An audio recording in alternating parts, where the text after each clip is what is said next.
Bonsoir à toutes et à tous et bienvenue dans cette nouvelle édition de votre programme politique sur le chemin des élections. Chaque jour, un peu plus, nous nous rapprochons de l'élection présidentielle d'octobre prochain et les hommes de Dieu entrent en scène. Pendant que certains estiment que le Cameroun se porte mal, d'autres ont été reçus au palais présidentiel dans le cadre des consultations organisées par Ferdinand Ngongo, ministre d'État, secrétaire général de la présidence de la République au nom de Paul Biya, chef d'État du Cameroun. Nous parlerons tour à tour de l'émulation du scrutin qui s'intensifie à quelques semaines du grand jour, puis des réactions des hommes de Dieu sur ce scrutin et enfin nous parlerons de quelques réactions de Bouga Agbé. Et pour en parler, j'accueille dans ce studio notre consultant permanent, Jordan Fomokon. Bonsoir et bienvenue. Merci, bonsoir à vous, Fallon Mefoué. Bonsoir à tous les téléspectateurs d'Horizon 3 Télévision ce soir. Vous allez bien? J'espère que la semaine a été.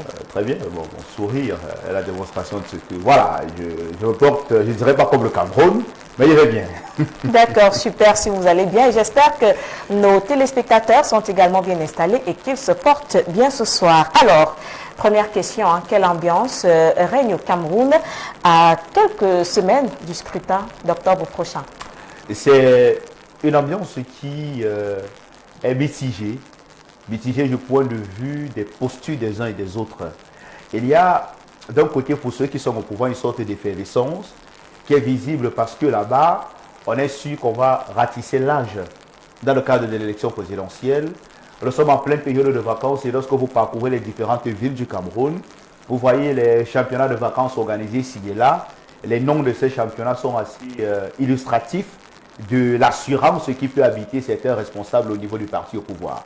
En face d'eux, il y a des acteurs de l'opposition qui eux également semblent sûrs qu'ils sont prêts à conquérir le pouvoir. D'accord. Il y a des rencontres qui se font, des alliances qui semblent naître ou alors disparaître également, des démissions, des rejets en termes d'opinion au sein de certaines formations politiques, les démissions, les exclusions dans certains partis politiques, les déclarations de rappel à l'ordre dans d'autres partis politiques. Il y a donc une ambiance qui est particulière. Mais l'élément assez intéressant, c'est celui relatif à ce débat par rapport aux coalitions de l'opposition. D'accord. Il y a d'un côté des acteurs politiques qui estiment que l'opposition camerounaise ne peut pas arriver au pouvoir si les différents acteurs ne se mettent pas ensemble. Il y a de l'autre côté certains qui pensent que l'idée de la coalition n'est pas mauvaise, mais il faut absolument que cette coalition se forme autour de certains leaders qui, pendant des années, ont travaillé sur le terrain. Il n'est pas question pour eux de s'aligner derrière des personnes qui, hier, étaient au gouvernement et, par la force des choses, ont décidé à la dernière minute de claquer la porte de ce gouvernement-là. Donc voilà, de façon globale, l'ambiance qui règne un peu au Cameroun. Les rencontres se font, mais jusque-là, aucune décision concrète n'a été prise au niveau de l'opposition. Pendant ce temps, le parti au pouvoir, lui, continue de se préparer pour rester au pouvoir au soir du 12 octobre prochain. Et voilà, et parlons justement des coalitions. Pouvons-nous dire que des débats qui se passent autour de la présidentielle qui arrive peuvent aboutir à une coalition? Peut-être oui, peut-être pas. Mais il n'y a que l'histoire politique du Cameroun démontre que les égoïsmes, le clientélisme et d'autres mots encore ont toujours empêché les coalitions d'être visibles dans notre pays. En 1992, il y avait effectivement une sorte de coalition au niveau de l'opposition, mais à la dernière minute, il y a des acteurs qui hier étaient au sein de l'opposition qui ont décidé de rallier la majorité présidentielle dans le cadre des élections législatives qui sont venues après la présidentielle qui a été remportée officiellement par Paul Biya, mais qui au niveau du SDF, on estime que c'est toujours John Funzi qui a remporté ce scrutin-là. Quelques années après, pendant les élections de 1997, celle de 2004, celle de 2011 et plus récemment celle de 2018 en ce qui concerne la présidentielle, on n'a pas vu des coalitions se dégager, même si en 2004, il y a eu une coalition qui s'est faite autour d'un candidat qu'on appelle Amadou Damdjoya, mais qui malheureusement n'avait pas été rejoint à ce temps-là par un acteur majeur de l'opposition comme ni John Funzi de Réalité Mémoire. Voilà une sorte d'exégèse que je viens de faire qui démontre qu'au Cameroun, c'est compliqué, pour les raisons que j'ai évoquées. Maintenant, il y a en 2025 une nouvelle catégorie d'acteurs politiques qui sont jeunes pour certains, d'autres qui sont assez âgés, qui sont de la génération de Paul Biya, Et il y a des discussions qui sont initiées, l'APC de son côté, le groupe de Douala de l'autre côté. Mais malheureusement, par rapport à ce contexte global, il y a justement certaines organisations qui publient des communiqués pour dire tout ce qui parle de coalition, il n'en est absolument rien parce que nous continuons de travailler. Donc c'est le débat qui a cours. Et il y a 2 mois de l'élection, il apparaît très compliqué de penser qu'une coalition pourra se mettre en exergue avant ce scrutin. Maintenant, les observateurs estiment que tout est possible dans le champ politique. On attend de voir, mais pendant ce temps, les partis continuent de travailler sur le terrain. L'institution des élections aussi, et beaucoup d'annonces ont été faites au cours de cette semaine, allant dans le sens de ce scrutin prévu le dimanche 12 octobre prochain. Voilà qui est bien dit. Alors, mesdames et messieurs, je vous invite à présent à en savoir un peu plus dans ce grand reportage qui va suivre. Et on se retrouve juste après pour la suite de nos échanges.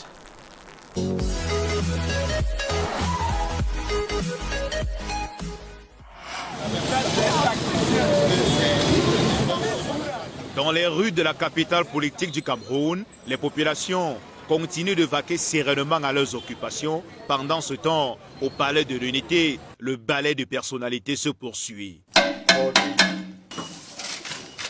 Cette semaine, les chefs traditionnels de diverses régions ainsi que les hommes d'église et les imams ont été reçus par Ferdinand Ngongo, le ministre d'État, secrétaire général de la présidence de la République, dans le cadre des consultations organisées à quelques semaines de l'élection présidentielle. Depuis l'indépendance de ce pays, le Cameroun, l'Église catholique a toujours eu une bonne relation entre l'Église et l'État. C'est pour ça que nous sommes venus. Comme vous constatez vous-même, l'Église comme telle n'est pas partisane. Mais chaque chrétien qui est citoyen a le droit d'exercer son droit politique. Et c'est pour ça que nous sommes venus concerter avec le ministre d'État, secrétaire général de la présidence, pour voir comment on peut faire ensemble comme pays pour avoir la paix avant, pendant et après les élections prochaines. Pendant ce temps, Elections Cameroun annonce des innovations et organise la 4e session de son conseil électoral. L'événement organisé au siège d'Elections Cameroun à Yaoundé vise, dans un premier temps, à prendre en compte les décisions récemment issues du contentieux préélectoral ayant confirmé 12 candidats pour la prochaine élection présidentielle. Avec de la discipline, de la clairvoyance et une unité d'action, nous serons à la hauteur des défis actuels, comme nous l'avons été par le passé. Nous sommes engagés à poursuivre notre mission avec une énergie renouvelée, une conviction profonde, conscient de ce que chaque décision prise en cette chambre contribuera à la construction d'un modèle électoral qui inspire confiance, le fait, l'esprit et la lettre de la loi qui renforce la démocratie dans notre cher et beau pays du Cameroun. Le deuxième sujet, abordé par les membres du conseil électoral, est axé sur la préparation de la prochaine concertation entre ELECAM et les autres acteurs du processus électoral. L'objectif de cette concertation nationale est, de prime abord, de créer comme de tradition une plateforme inclusive et constructive de dialogue entre les partis politiques, la société civile, les médias, les autorités traditionnelles et religieuses, les administrations ainsi que l'électorat.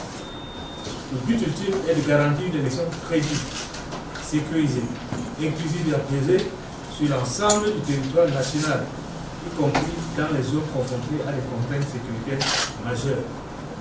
Je saisis d'ailleurs cette occasion pour exhorter tous les acteurs politiques et la population à la responsabilité civique en s'abstenant de tout discours de haine et de désinformation qui constituent des facteurs de risque pour la sérénité et l'intégrité de l'élection.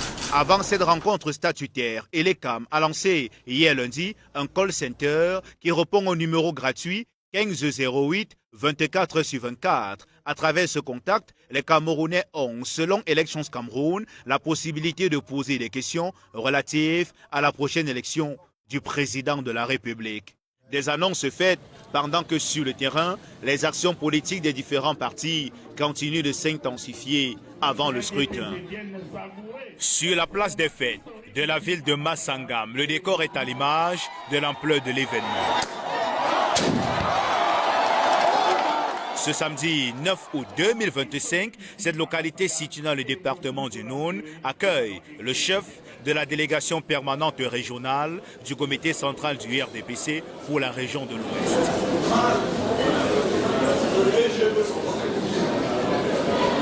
Le docteur Komido Djimolu Amidou est récemment nommé patron de la formation politique dans la région de l'Ouest, est en visite de travail dans la section RDPC Nord-Sud-Est à Massanga. Le choix de Massanga comme le tout premier arrondissement des vies de travail de son excellence J. Komido démontre à suffisance l'importance qu'il accorde à notre unité politique. Ce choix stratégique et d'honneur doit nous interpeller à multiplier nos efforts le 12 octobre 2025 pour assurer une victoire historique à notre candidat, son excellence. Au-delà de l'aspect festif, la mobilisation s'inscrit en préparation de la prochaine élection présidentielle prévue le 12 octobre prochain au Cameroun. Au jour d'aujourd'hui, Massanga compte en moyenne 19 000 inscrits. Nous pensons que parmi les 19 000, le RDPC a beaucoup plus que 60% et peut-être même 93% comme on l'a dit. Oui, nous pensons que le RDPC sera au-dessus de la moyenne parce qu'un travail sérieux a été fait et nous le témoignons. C'est été dit 1, 2, 3 fois, mais je ne me gêne pas de le répéter. Monsieur Mohamed Kosovo, plan venu de cet arrondissement, de cette section, a tout fait pour que les militants qui éprouvaient des difficultés obtiennent des cartes nationales d'identité. Il a, de par ces relations, fait venir ici des kits établis, des cartes nationales d'identité. Il a aidé également ceux qui ont eu les cartes nationales d'identité à aller s'inscrire à l'EGAM. Je crois que l'essentiel a été fait pour que le RDPC se trouve au moins à 13 000 personnes parmi les 19 000 inscrits. Nous espérons que ce sera cela au soir du 12. Une occasion choisie par les élites de cette localité, dont Vessa Mohamed Kosovo, pour poser les problèmes auxquels sont confrontées les populations de cet arrondissement, dirigé depuis des décennies sur le plan politique par l'UDC, l'Union démocratique du Cameroun, une formation politique d'opposition.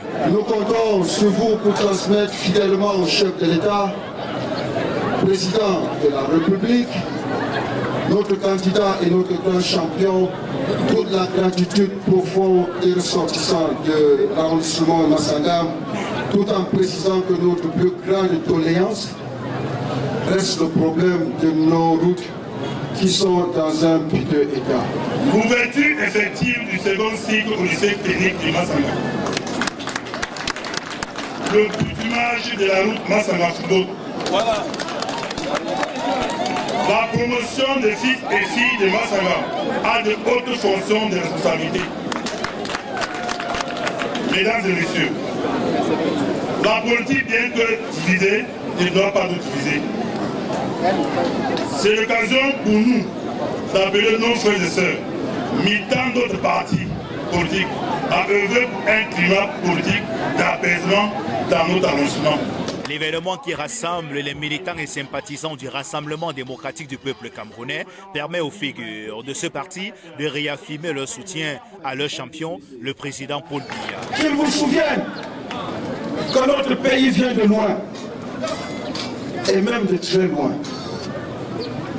Car sans être ingrat des exploits qui ont été accomplis par le président Amadou Ahidjo sous la Première République, ils sont nombreux, ces Camerounais, d'un autre genre, à questionner le bilan du président de la République, son Excellence Paul Biya. Dois-je les rappeler, sous votre contrôle, bien sûr, des répressions consécutives à la prise de parole publique, nous avons eu la liberté d'expression.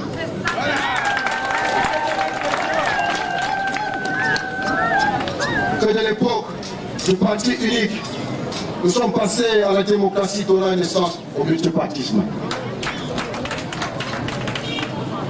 Quand tu es à l'université au Cameroun, nous sommes passés à 10 universités avec une proportion d'une par région. Que d'un seul établissement public d'enseignement secondaire dans le Noun, nous sommes passés à plusieurs avec proportion par arrondissement, au moins 3 lycées relevant le niveau d'instruction de nos apprenants avec un succès facile à l'enseignement.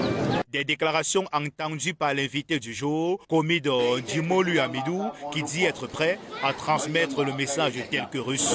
Le futur du Noun est entre les mains de cet homme, toujours providentiel, Paul Biya.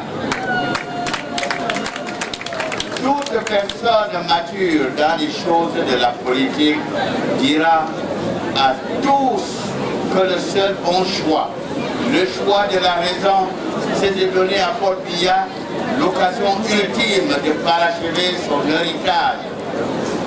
Nous avons de lui la promesse abondante d'un legs légitime. Je suis venu vers vous, chers parents, gens de Mansanga, pour vous dire que le seul homme sur qui compter pour l'avenir de nos enfants, pour notre jeunesse en quête d'espérance, c'est encore Paul Biya. Il sera plus que quiconque gérer le temps qui est désormais son compagnon, au plus tôt pour l'accomplissement d'un héritage à la dimension de l'amour qu'il a pour son pays, le Cameroun. Il le fera et son bel héritage s'étendra à l'ouest et offrira à notre cher nous les voies paisibles pour notre développement et de la réconciliation entre tous les enfants du Noun. Par la suite, une motion de soutien adressée à Paul Biya à la tête du Cameroun depuis 1982. Considérant la justesse des options de son Excellence Paul Biya, président de la République, chef de l'État, président national du RDPC pour la paix, la stabilité, le développement, l'unité nationale, l'indivisibilité de la République et la croissance durable. Je saisis l'occasion pour dire encore, la politique, ce n'est pas la guerre. Le champ politique n'est pas un champ de bataille. Nous sommes unis par de nombreux liens de famille. Si nous ne partageons pas les mêmes opinions politiques, ne nous déchirons pas pour autant au point de nous haïr, car tous, nous travaillons pour le développement de notre contrée. La fraternité doit être au-dessus des disputes partisanes.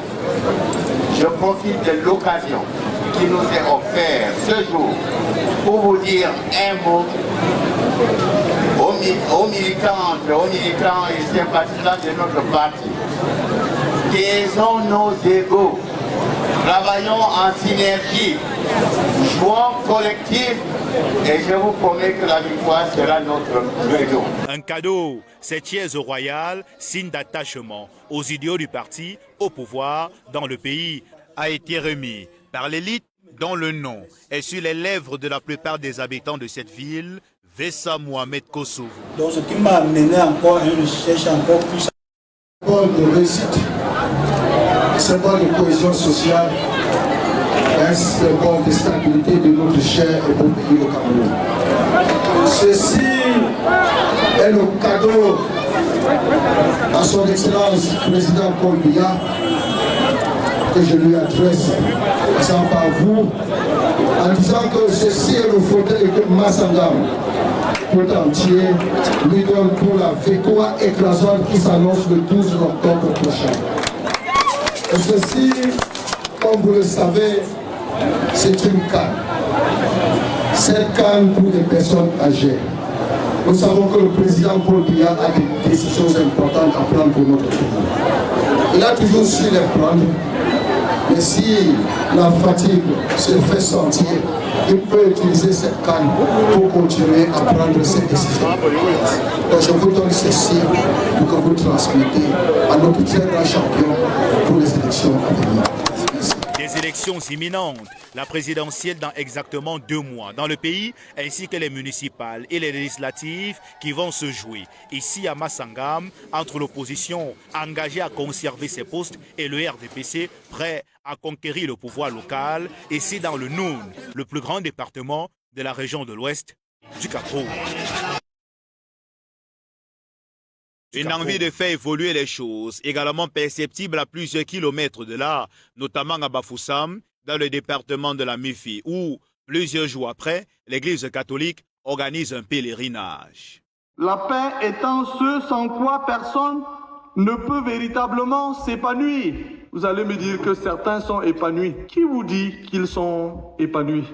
Et s'ils sont tellement épanouis dans ce pays, pourquoi se sentent-ils obligés d'envoyer leurs enfants loin?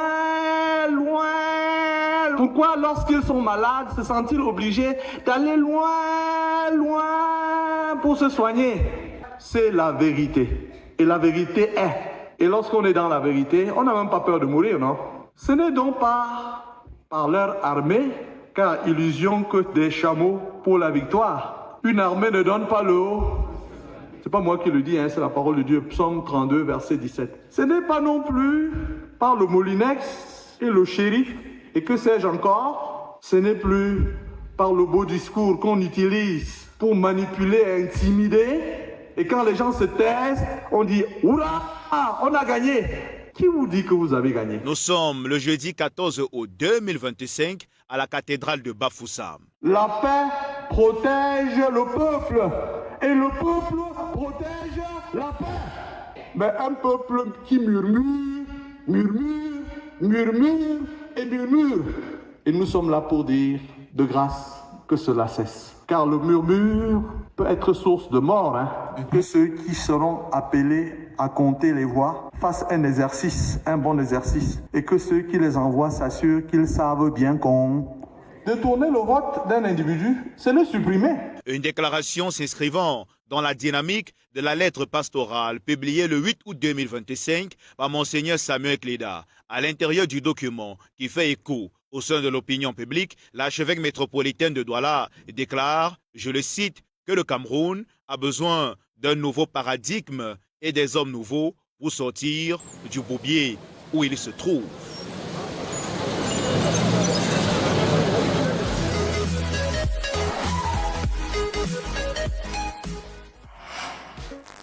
De retour sur le plateau de Sur le chemin des élections, je me retourne vers notre consultant permanent pour poser la question de savoir quel est votre état d'esprit après avoir regardé ce grand reportage. Oui, ma chère Fallon, il s'agit d'une situation qui arrive à un moment donné où nous avons été sur le terrain. D'accord. Vous avez écouté les réactions des différents acteurs qui sont exprimés dans le cadre de ce reportage. D'un côté, ceux du parti au pouvoir que nous avons rencontrés dans la région de l'ouest du Cameroun, dans le département du Noun, et qui disent de façon claire qu'ils veulent conquérir le pouvoir. La particularité de la scène politique camerounaise est qu'il y a une sorte de disparité en termes d'organisation du point de vue des formations politiques. D'un côté, au niveau national, il n'y a que l'opposition dans sa globalité veut conquérir le pouvoir et renverser le RDPC qui est à la tête du pays depuis des décennies déjà. Mais dans certaines localités, de façon micro, il y a des zones où ce sont les opposants, ce sont les partis politiques d'opposition qui gèrent les affaires. Je pense ici aux différentes mairies dans le département du Nord, région de l'Ouest du Cameroun. Je pense à certaines mairies dans la région du littoral ou même dans la région du centre, gérées par un parti politique qu'on appelle le PCRN. Je pense ici à certaines mairies dans la région de la Damawa, gérées par l'UNDP, qui gère même tout un conseil régional.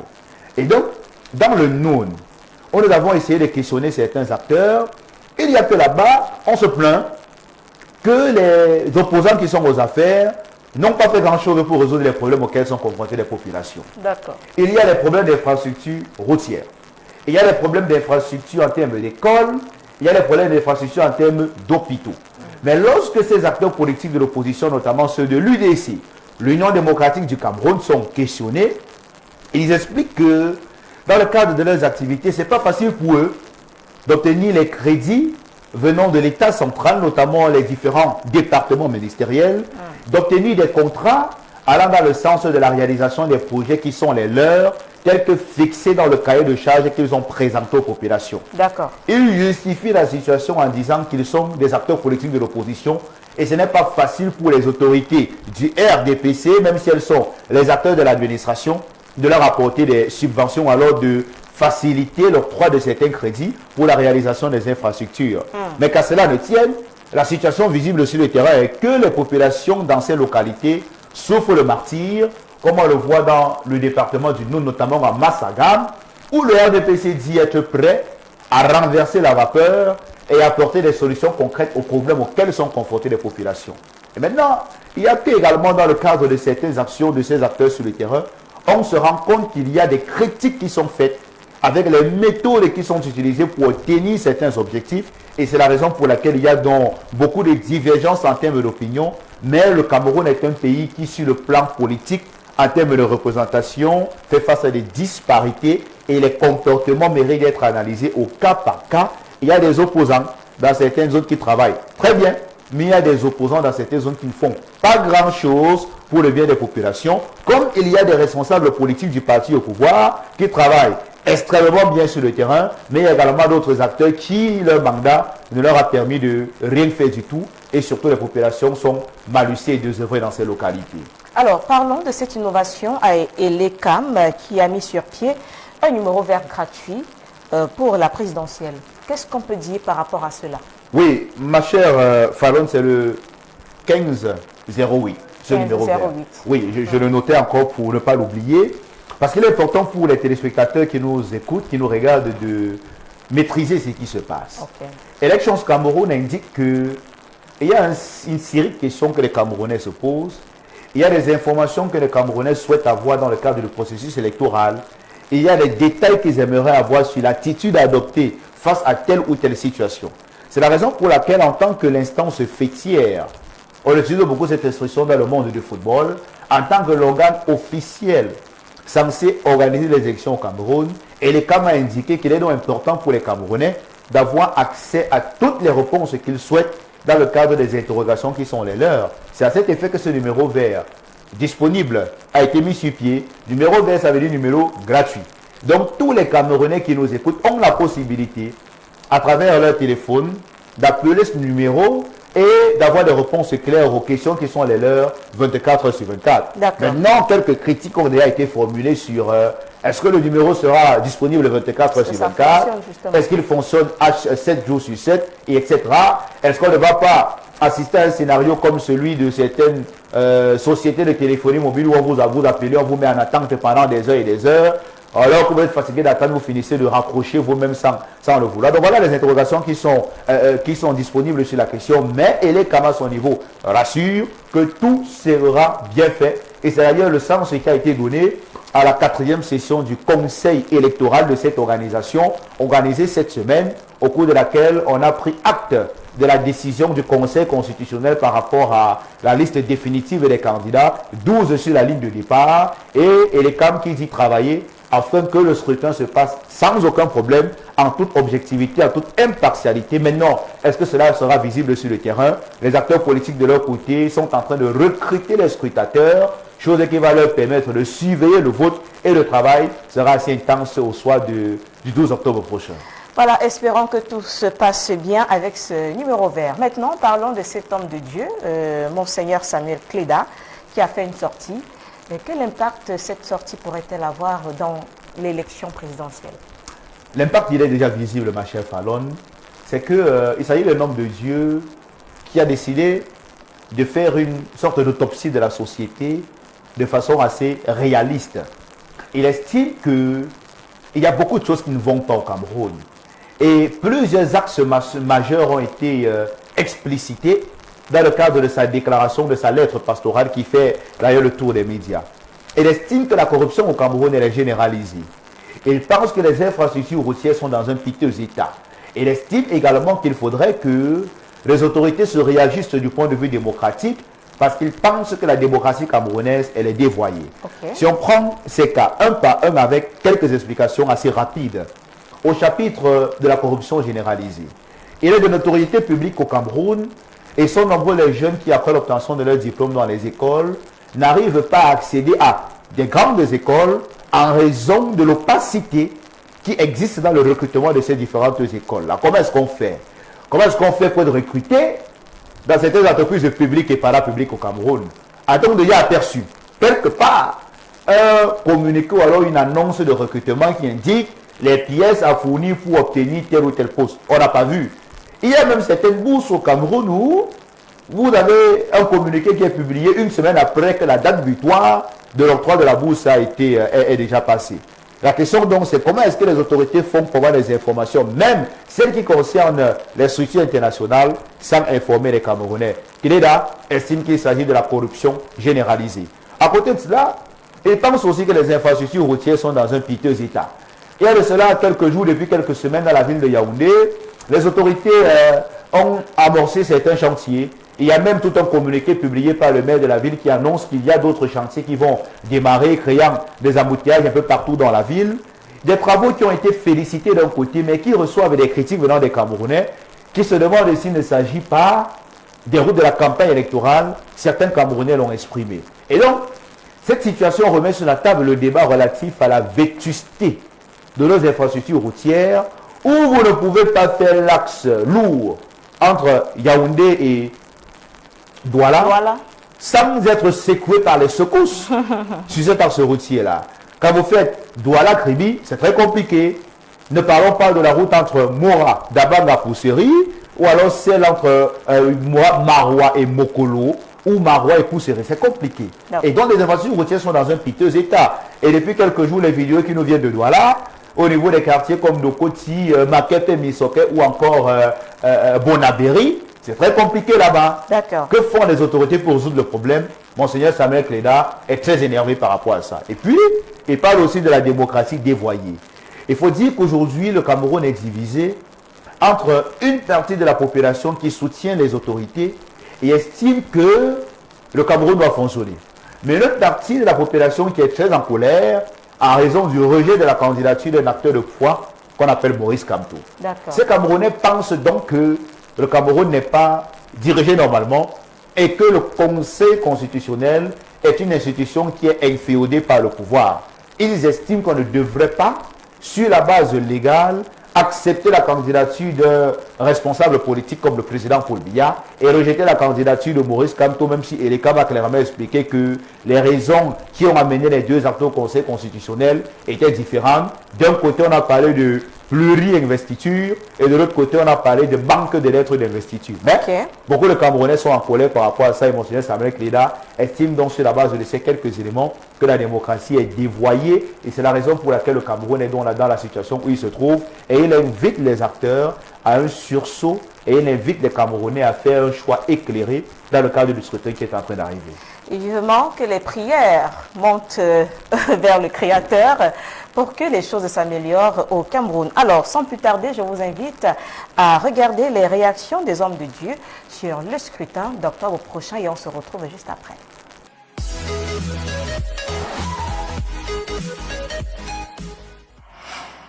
La paix occupe une place importante dans la religion musulmane. Cela transparaît dans les deux principales sources de cette religion, à savoir le Saint-Coran et la tradition du prophète Muhammad, que la paix soit sur lui. C'est donc une invite pour chaque musulman de cultiver cette paix en son fort intérieur, puis dans sa famille, ensuite dans la société. Chaque musulman devrait être un ambassadeur par essence et par excellence de la paix, surtout dans notre pays qui est à la veille des échéances électorales importantes. Mon conseil était un conseil de paix, mon conseil était un conseil de justice et de transparence. Le conseil que je vais adresser premièrement aux autorités politiques en charge de la gouvernance de notre nation, c'est qu'une élection, c'est le rendez-vous d'une nation avec son peuple. Et par conséquent, tout doit être mis en place pour que le peuple qui est l'arbitre, comme la Constitution le dit dans son alinéa 6, que effectivement le peuple doit s'inscrire dans celui qui est l'arbitre, qui doit décider du gouvernant. Et donc, tout doit être fait pour que ça se passe dans ces conditions-là. Maintenant, le conseil que je peux adresser aux électeurs, c'est de se dire qu'ils ont une responsabilité historique. La responsabilité historique est que les électeurs seront comptables du type de gouvernant qu'ils vont choisir.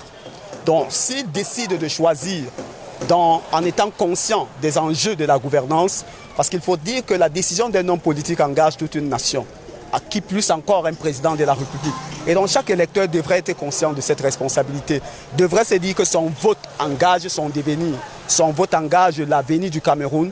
Et donc quand nous allons décider d'aller aux élections ou aux urnes pour aller voter, nous devons réfléchir plus d'une fois avant de voter, sinon voter la personne que nous estimons être la mieux à même de gouverner le Cameroun pour les 7 prochaines années dans un cadre qui sied à nos aspirations. Voilà le conseil que je peux donner, celui d'un pasteur.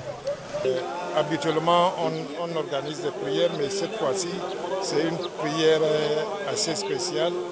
Vous avez constaté que les imams sont venus de toutes les régions du Cameroun. C'est aussi un moment de demander à tous les citoyens camerounais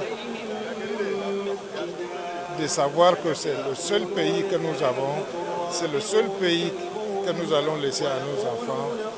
Et donc, la paix, sans la paix, il n'y aura pas de développement. Je demande aux chrétiens de mettre en pratique leur vie chrétienne. Je demande aux chrétiens de ne pas entrer dans la violence, parce que le Christ est maître de la paix, maître de l'amitié. Donc la meilleure façon de conduire les échéances qui vont être les nôtres dans les jours à venir, c'est d'être le plus calme possible. Même si, du point de vue citoyen, nous devons accomplir notre mission, notre travail de citoyen. Mais cela devrait se faire dans le respect strict de la foi de l'Église, c'est-à-dire la foi en Jésus-Christ qui a voulu remettre à César ce qui est à César et à Dieu ce qui est à Dieu.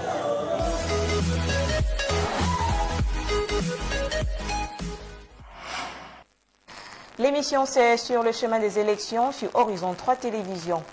Nous retournons une fois encore vers notre consultant permanent après avoir regardé les réactions des hommes de Dieu. Quels commentaires pouvez-vous faire? Il faut dire que le commentaire des hommes de Dieu camerounais s'inscrit dans la logique des confessions religieuses. D'accord. On a écouté un acteur des églises éthiques de réveil, on a écouté un imam, qui fait d'ailleurs partie de ceux qui ont été reçus au palais de l'Unité. On a également écouté un prêtre de l'église catholique qui, de façon claire, rappelle que l'église a une responsabilité, celle d'expliquer aux différents fidèles quelles sont les attitudes à adopter dans le cadre d'un scrutin. Mais ces acteurs ne se sont pas arrêtés là. Ils estiment que la paix devrait régner au Cameroun en 2025. Okay. Et c'est d'ailleurs une déclaration qui intervient à un moment fort, à un moment où il y a une organisation internationale non gouvernementale, ONG, International Crisis Group, qui a publié un rapport.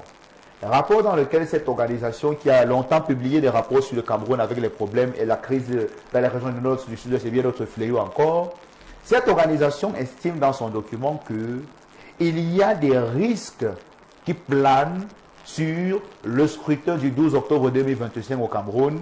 Il y a des risques de violence, des risques de problèmes, des risques d'insurrection, des risques de manifestation.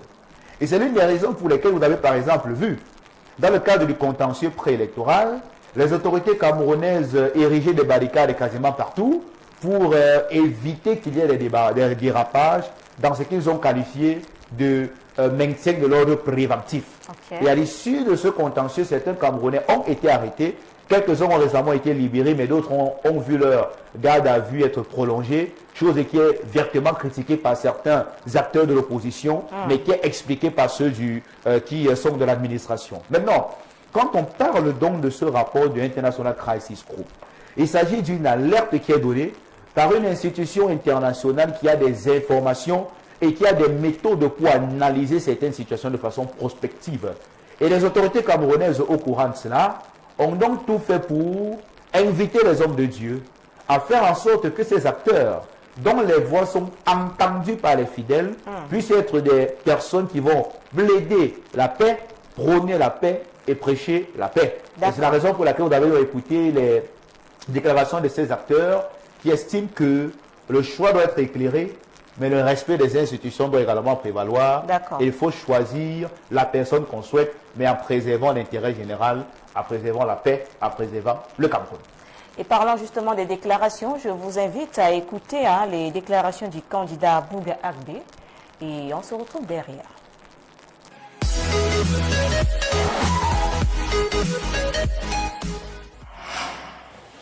C'est pour moi l'occasion, la deuxième occasion, de discuter directement avec les journalistes et leur expliquer les principaux points de mon programme, de mon projet de société, mais également leur fournir les éclaircissements dont ils pourraient avoir besoin. Vous avez devant vous le projet de société, le livre-programme qui détaille le projet de société. Il a près de 500 pages. Je l'ai résumé également dans une petite synthèse de moins de 20 pages. J'ai résumé certains éléments, les principaux éléments, dans un document de moins de 20 pages. Et vous avez eu présentement le prospectus d'une seule page qui résume des propositions clés. Mais la liste qui vous est présentée dans ce prospectus d'une page est en fait, elle est non exhaustive. Donc, on pourra discuter d'autres propositions et des détails tout à l'heure.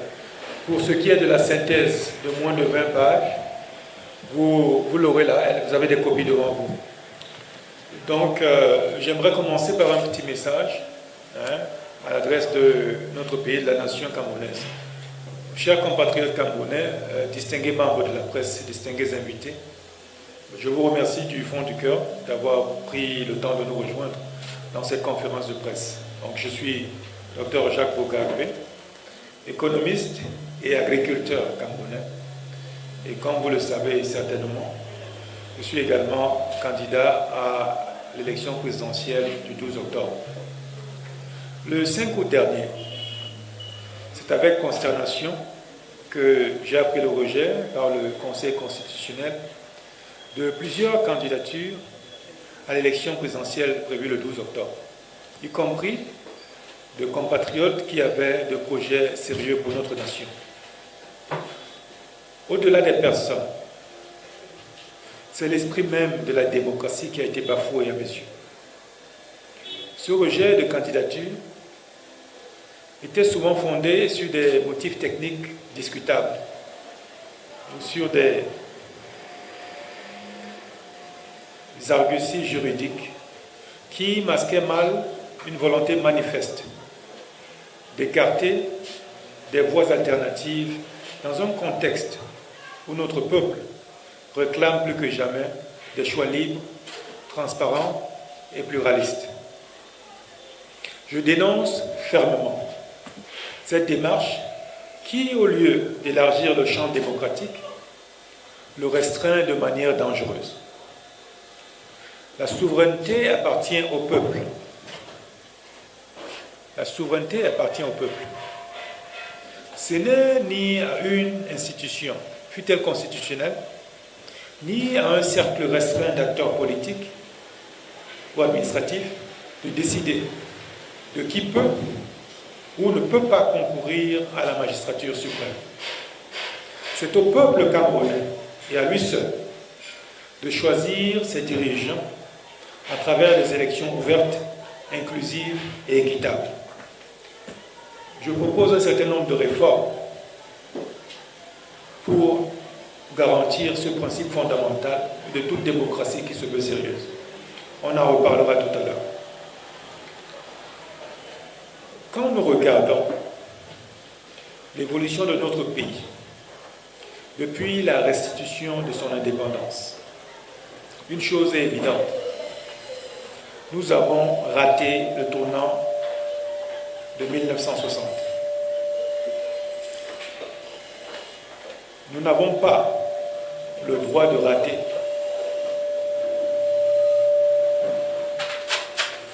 celui de 2025. Notre pays peut se développer rapidement, je dirais même très rapidement, sans l'extérieur, sans l'Occident et sans même ces institutions financières internationales. Cameroun est beaucoup plus riche que ces institutions internationales. En réalité,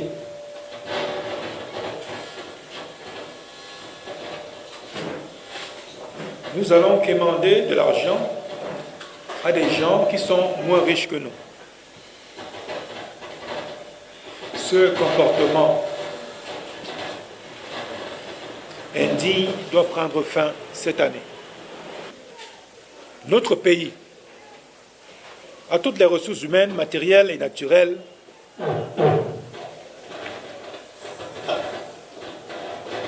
pour se développer.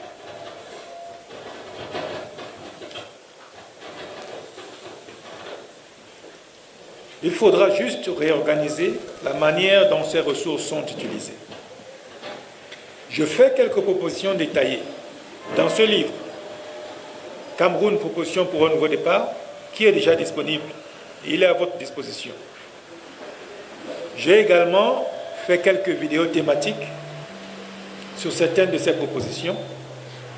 Elles sont disponibles sur le site de campagne www.bouga2025, BOUHGA 2025.net. Donc, comme je vous le disais tantôt, j'ai un résumé de ces propositions qui est à votre disposition. Il y a beaucoup de mesures qui sont proposées dans ce livre de près de 500 pages. Mais, avec votre permission, je vais revenir sur 6 de ces propositions.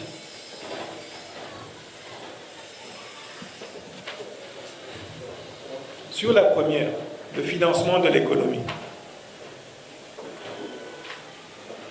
En réalité, le modèle qui consiste à passer par l'État ou le crédit bancaire ou encore quelques riches investisseurs ou les institutions financières internationales ne peut pas marcher.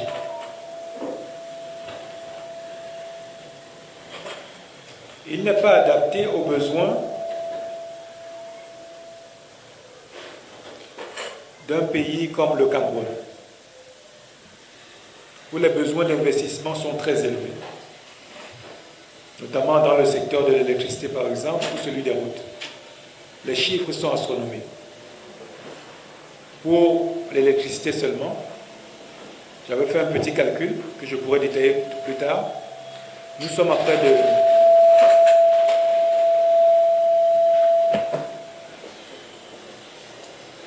37 000 milliards, soit 5 fois le budget de l'État pour 2025.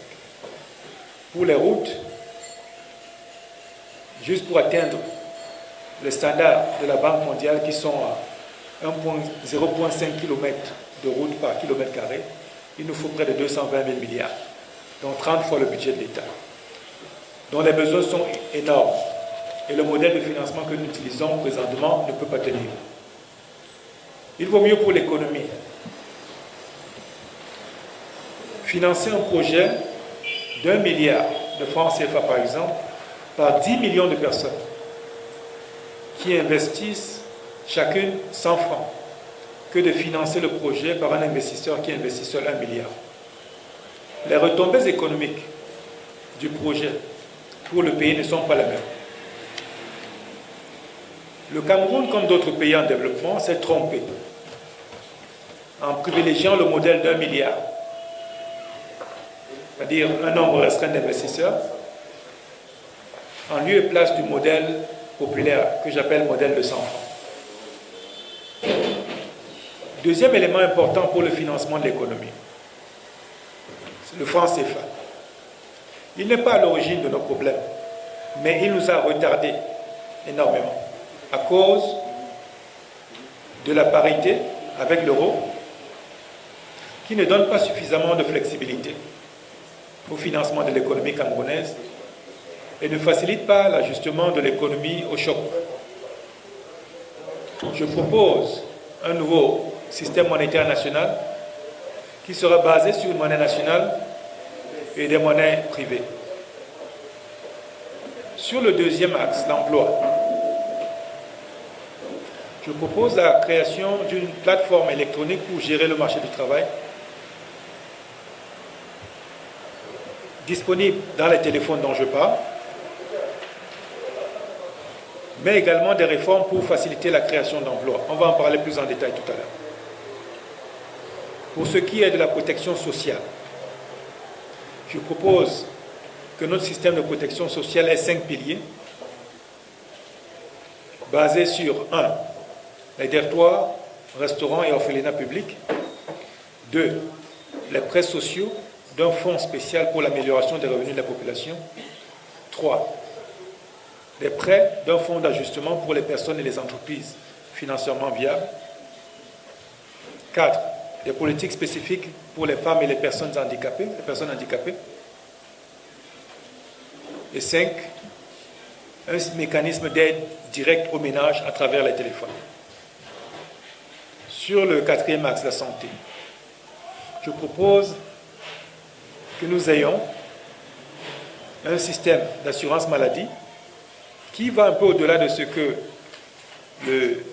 la couverture santé universelle, la CSU, propose présentement, on va en parler tout à l'heure, mais qui compense également le problème que nous avons avec notre CSU, c'est-à-dire la construction et la gestion d'hôpitaux et de centres de santé un peu partout sur le territoire national.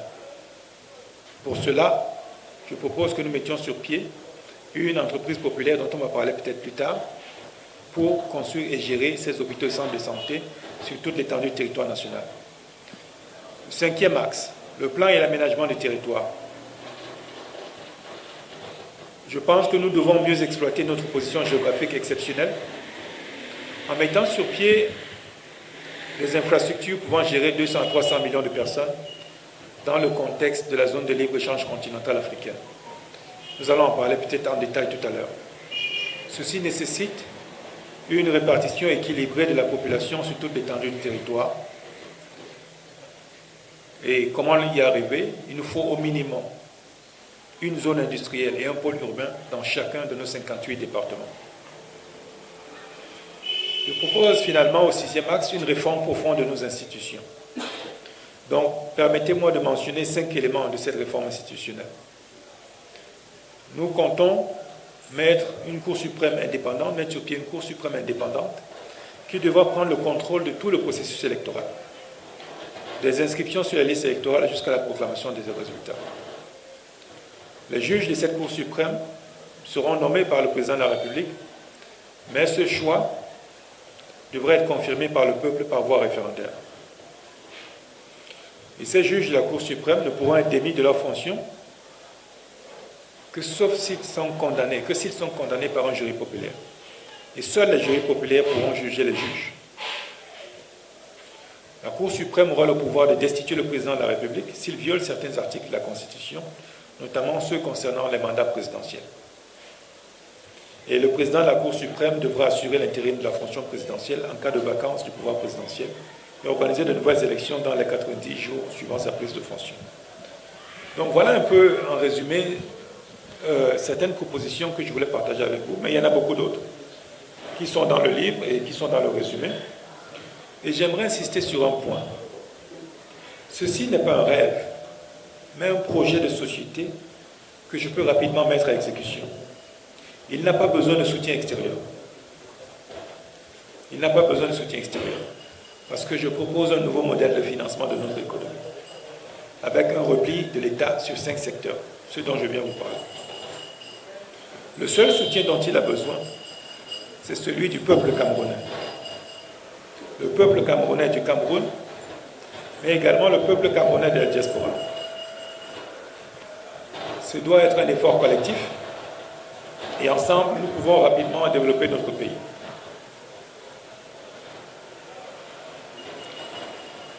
Nous n'avons pas besoin de violence avant l'élection.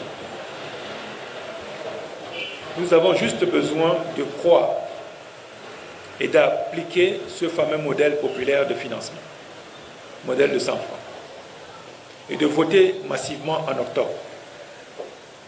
Le 12 octobre est le jour de libération du peuple camerounais. Je pense que le nombre est du côté du peuple et non du régime en place. Alors nous devons nous mobiliser massivement le 12 octobre pour libérer notre pays. Donc merci pour votre aimable attention.